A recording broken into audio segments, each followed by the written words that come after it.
Do you ever have cravings? In the addiction world, cravings are usually related to the detox from a substance.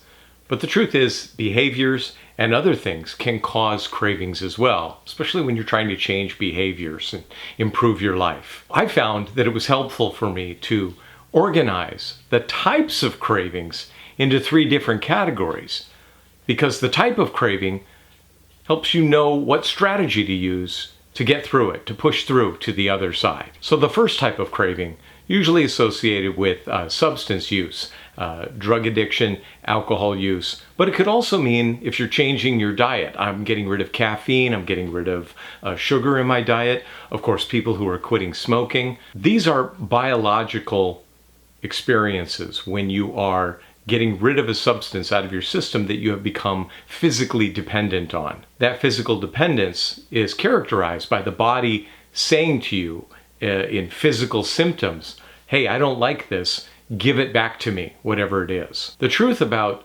biological cravings is it just takes time.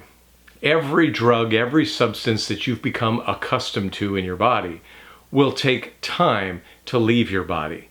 And different substances have different length of time. A week, 2 weeks, 3 weeks, 4 weeks for some drugs. You should be well on your way to getting past the physical cravings for that particular substance. The next category of cravings is habitual, conditioned responses. Kind of like Pavlov's dogs. If you remember the story from science class, the dogs were fed at a particular time. They would turn on the light, and then the dogs would be fed and they would salivate. They did that enough times and they noticed that the dogs started salivating as soon as they turned the light on. So this is a conditioned response. When you pair a stimulus with a reward, then you become conditioned to that. We become conditioned all the time to the various habits that we engage in. This is studied in learning theory, and it's called state-dependent learning.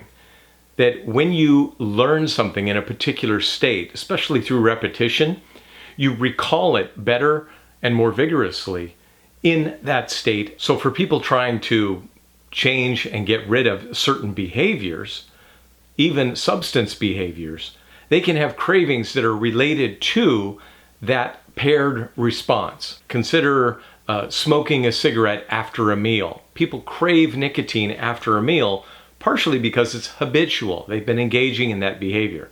So now they quit smoking, and after the meal, they're still craving a cigarette. Now, is that a nicotine craving, or is that a habitual craving? Well, in many cases, if it's past that 2-week marks for nicotine, then it's probably a habitual craving. Some people, at the end of the workday, come home, sit in their armchair, turn on the TV, are watching a particular program, and their hand automatically kind of goes into a shape of a beer can or a wine glass. It's a conditioned response to sit in that chair and feel like, oh, I need a drink.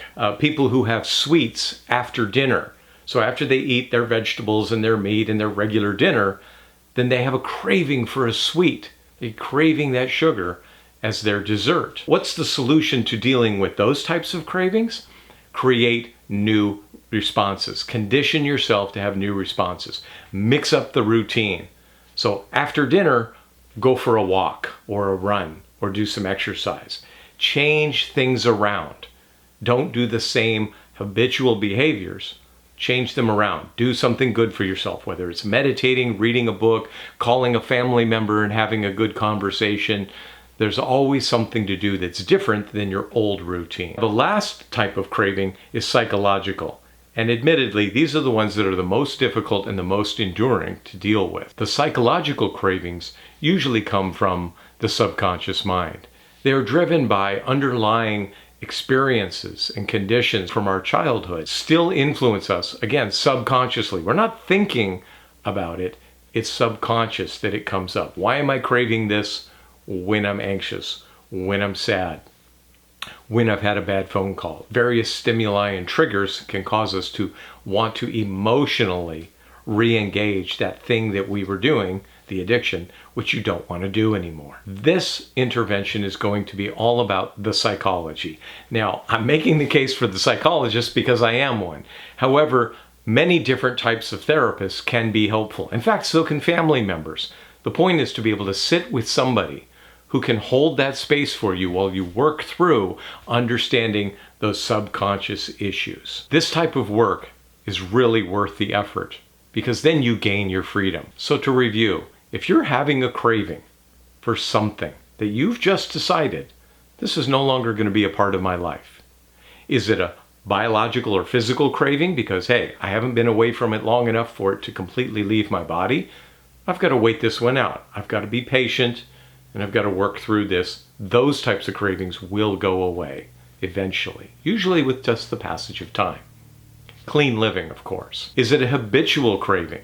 Am I a conditioned response to feeling, thinking, and craving this particular thing because of the condition I'm in, whether it's the time of day or a particular chair I sit in, some habit that you've engaged in repeatedly. Think of how many thousands of repetitions you've had with that thing and being paired with that substance. And the last one is the psychological cravings. This is where the work is. To truly release yourself from addiction, whether it's drugs or sugar or nicotine or even behaviors.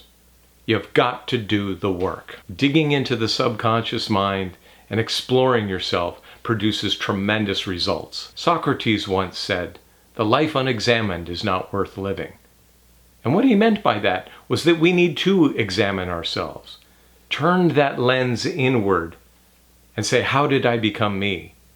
And then the next question is, how am I going to become the rest of me? A saying that was told to me quite some time ago that I've lived by. If next year I am the same person I am today, I have failed. So my goal is self-improvement, even if it's in little steps.